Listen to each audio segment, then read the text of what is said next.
Welcome back to the Seattle Seahawks franchise. What an exhilarating game we got to witness in the last episode, and I highly suggest that you go check it out if you haven't already. But we will go on from one AFC team to another in the Tennessee Titans. They're currently trailing at the moment, but still in contention for a chance at the division, and it's probably credited to the rookie Lance Jacobs. He was one of my favorite players out of the draft that went a pick after Demarius Ghostin in the first round. He's got explosive speed and agility, and we need to be on our A game to make sure we don't lose him in coverage. This episode will contain 2 games, but neither of them will feature some big names like Kenneth Walker, who will return after the game against the Rams today. But it will remain being the next man up, and we will see how we will come out after a game that held so many emotions, and now facing a Titans team that is hungry for a win on their own turf. Tennessee will start with the football and facing the early third down. Levis will sling this, and there's the rookie Jacobs for the first down. Nehemiah Pritchett will shadow him for the majority of the game due to his speed, and we'll see if that'll be enough, as Tajay Spears will carry this on second down for a gain of 3. Tackle was made by Tyrell Dodson, who's been excellent for the first half of the season, and now the pressure gets to Levis. Finally, Byron Murphy brings down the quarterback. We called him out the last game, and he's beginning to pick up the pace. Now Howell's first pass is connected with Rondale Moore, who will take on a bigger role with the absence of Tyler Lockett, and he made some big catches in the win against Indy. As this throw was batted down to force a third down. Ball was intended for the rookie Nate McDonald. Still need 10. Howell just gets it off, and it's lofted into the arms of Metcalf. He has been the hottest player on the team, and Howell has thrown with a ton of confidence when he sees him downfield. Now Charbonnet will go to the ground and pick up 8 to make up for the holding call. So it's 3rd and goal from the 10. Howell taking a shot to the back of the end zone. It's caught and ruled out of bounds. Seattle decided to challenge this, and it's clear that Metcalf did secure it while maintaining both feet in, so the play is reversed for a touchdown. We will take a 6-point lead, and Myers will make it 7 with the kick. But of course in Madden, when you reverse a touchdown call, they don't register it into the stats, which is dumb, as Tennessee recovered nicely in their next drive, pulling them into plus territory, as Jacob secures another one for a first down. He's now lined up on the inside, as Levis's throw goes the other way and corralled by Chig Okonkwo. Tyrese Knight a bit slow there in coverage, and Knight's played a lot of snaps this year, but we still haven't seen enough in his development to consider him a sure starter, as this catch is made by the former Bengal Tyler Boyd. They now line up in an offset I from the 11. It's a handoff to Spears, and he cuts back inside for a healthy gain of 6. But after an incompletion, they'll have to try to convert on another 3rd down. Coverage looks good, and time runs out. Leonard Williams, the big cat, with another sack, and they'll settle for 3.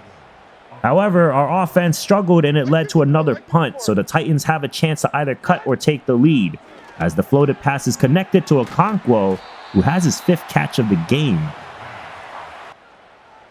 The offense hasn't done any favors in this first half. Outside of the touchdown drive, we struggled to move the ball, and Tennessee is doing a good job of keeping them off the field and controlling the time of possession. And Okonkwo has another catch to move the sticks. They're in range for that field goal attempt, but down goes Levis again. It's the vet Bobby Wagner who takes him down with ease. And now they'll send more heat, but Levis will hit his hot route to Ridley for a gain of 10. Devin Witherspoon has done a nice job against the matchup. That's only Ridley's first catch of the game, as Levis will show off his wheels and slides down for the first down. Quarterback scrambles continue to haunt us, as Tennessee opts to not use their final timeout and let the clock run, as the pass is caught over the middle by Jacobs again, and now they'll use it and bring on the field goal team. And McManus will take us to the second half with a 1-point game. We've been off to some really slow starts as of late, and hopefully we can get a first down to build on some momentum, as that's through the hands of Cook, so it's going to be 3rd and long. We can't have drops in those situations, and the rookie's going to learn from that, as Howell launches an arm punt, and it's caught by Metcalf. He's being trailed, but does he have enough speed? You bet he does. It's another DK touchdown, and that's his 2nd of the game. He is the offense, plain and simple. This was not bad coverage by Awuzie, but somehow what was meant to be an arm punt ends up being Metcalf making something out of nothing, and we expand this to an 8-point game. Not a bad way to come out of the gate swinging, and sometimes all you need is a little bit of luck, as Ridley will haul that in for a gain of 7. They now have a 3-receiver set bunched on the right side, as Spears has a crease, and now he's out in the open field. Dotson in pursuit and finally taken down with some help. That goes for 51 yards. Tony Pollard rotates in as they line him up in the gun. He gets it, and Tucker crashes in and cleaned up by Mafe for a loss of 1. If we can keep them away from the end zone after the explosive play, that would do wonders, as Levis's throw is dropped in the end zone. Wow, I don't think there's a better throw that could have been made. Ballard is beat, but Treylon Burks had too much popcorn before the game. They'll try again on 3rd down. We have to be hyper aware that he might run. And there he goes, and that's going to be a touchdown for Will Levis. How many times is this going to happen to us? Our defense gets cemented whenever that happens, and they'll try for 2 to make it a tie game. He's got time. End zone. It's a tie game. Chigakonkwo. This is not ideal for our offense to play the way they are today. We can't afford these slow starts and remaining stagnant in the second half, as Cook is able to get hands on that screen for a couple. Hopefully that'll boost his confidence up from the drops earlier in this game, as Howell will trust him again, and he's wide open. Metcalf with 2 blocks, and he'll take this inside the 30. The Cook is in the kitchen as he shows off his cutting skills. 2nd down run goes to Charbonnet, and he doesn't go anywhere, so it's 3rd and long again. They'll go with a 2-back set, but throwing this time. It's flipped out to Bates, but he's gonna fight and still be well short. So the 4th quarter will start with a Jason Myers field goal, and he will knock this in for the lead. We're gonna need to rely on the defense again, and this is one of the better days, as Dotson's tackle will result in a loss of 2. There's just not enough to say of how key he has been so far this year. And there he is again, this time doubling up the lost yardage, and it's 3rd and long. They're gonna send heat. It's picked up, and the throw by Levis is dropped again. I feel bad for him at this point. How much better is this ball supposed to be? And the rookie Jacobs will cost them a 1st down, and they'll be forced to boot this away. Richardson back to return it, and this is out of bounds at the 28. This could be the big drive where we burn as much clock as possible. But here's Charbonnet, who turns the corner. He's past the 50 and still going. Snead in pursuit and takes him down at the 22-yard line. We've been waiting for that all game, and we finally get the big play. And how about another big one? It's DK for the 1st down. And how about a $145 on 6 catches for the day? Back to Charbonnet stretching this on the ground, and he's gonna get in there, untouched for the touchdown. Where was this all game? But look at our interior line. It's a white wall, and there wasn't anyone close to touching him as we take a 10-point lead. The Titans do get themselves into plus territory, but they took a lot of time doing so, as the pass is caught by Treylon Burks, and this time he holds on for a change. They add a little bit more tempo on 1st and 10, but the pressure gets to him in the backfield. How about Byron Murphy again, who's finally broken out of his struggles? Now Levis throws down the seams, and he connects for the touchdown. Chigakonkwo will cut this into a field goal game, but is it too late? Because a 1st down could end it here. It's to Bates, and he's gonna get it, and that will be the ball game. Junior has grown up, and the Seahawks will run away with this one as Sam Howell will finish it off with a kneel down.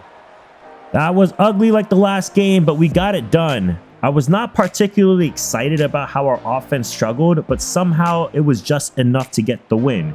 Howell did find the end zone twice, but only 1 registered because of the replay, but only 60% of his passes were completed. Charbonnet also didn't have a big game until that massive run in the 4th, which pulled him to better numbers, but credit to the Tennessee front 7. And Metcalf is just on a different planet right now, and we don't ever want him to come back to earth. Our defense had one of our better games of getting some pressure on the quarterback, and Byron Murphy really showed us what type of player he could be as long as he remains consistent with his play.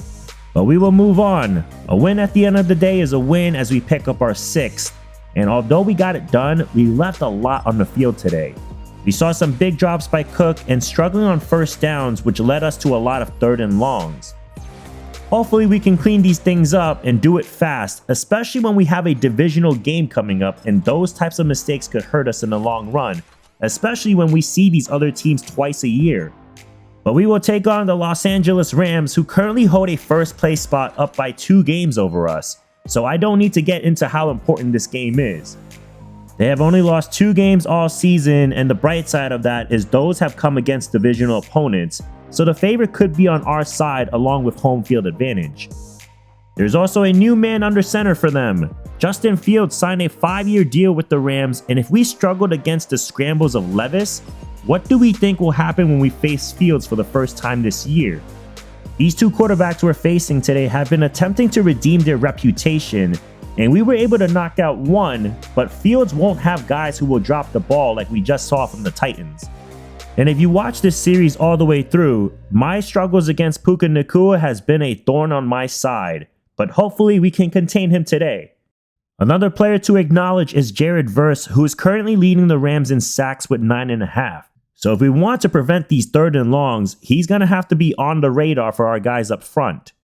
But thank you guys for watching, and please subscribe and like the video if you haven't already as we get this divisional matchup going, as Justin Fields will take the field to start it off.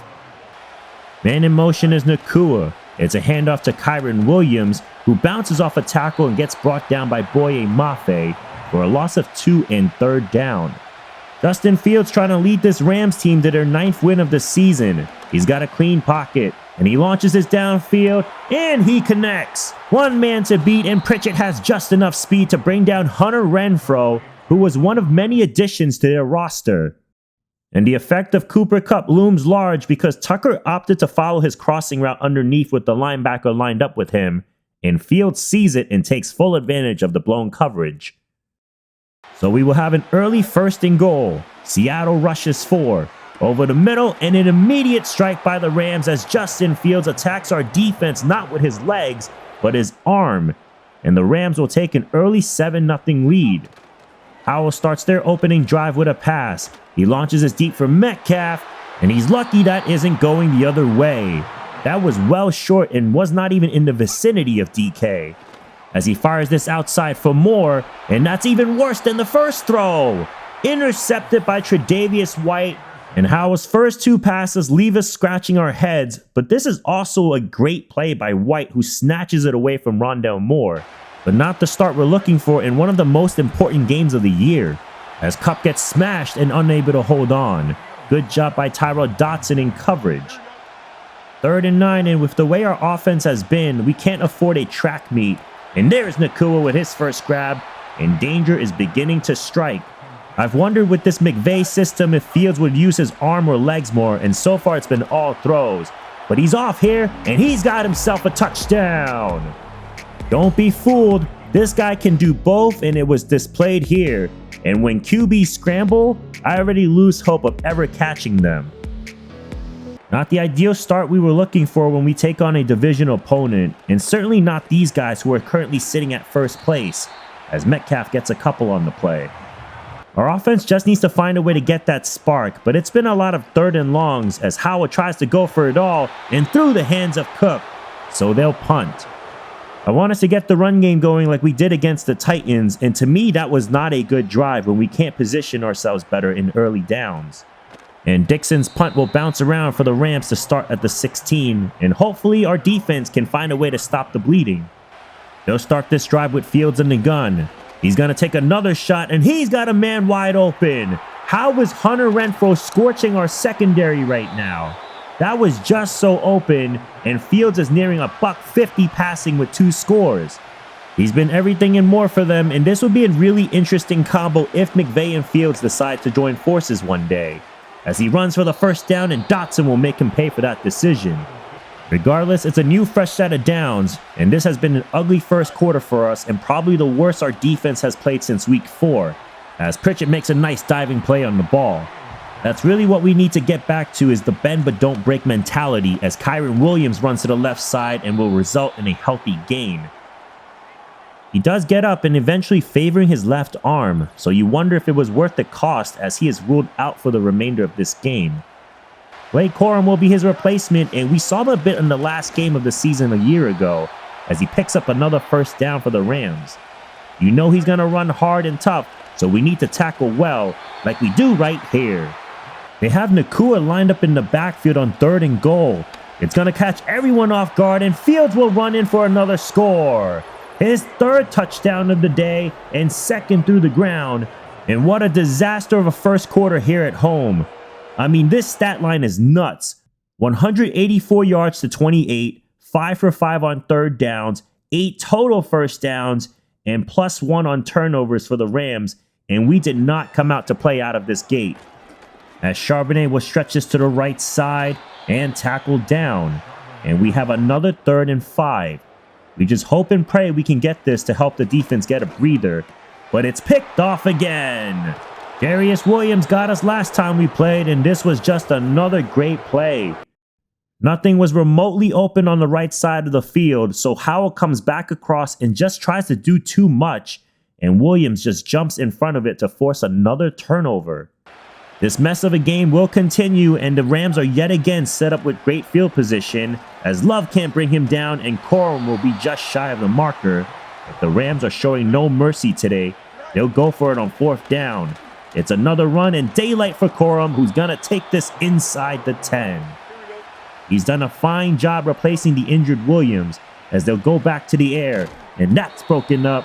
Seems like Tyrell Dotson is the only one that came out to play today. 3rd and goal. Seattle sending heat, and the ball is released for an incomplete pass, as Dotson, again the main factor of that play, leads them to 3. And this will be the first time in the red zone today that does not end up with 6, and somehow we just have a 3-possession game, as Metcalf will have a first down as we near the end of the first half. If we can get anything, that would be a positive for us going into the second half.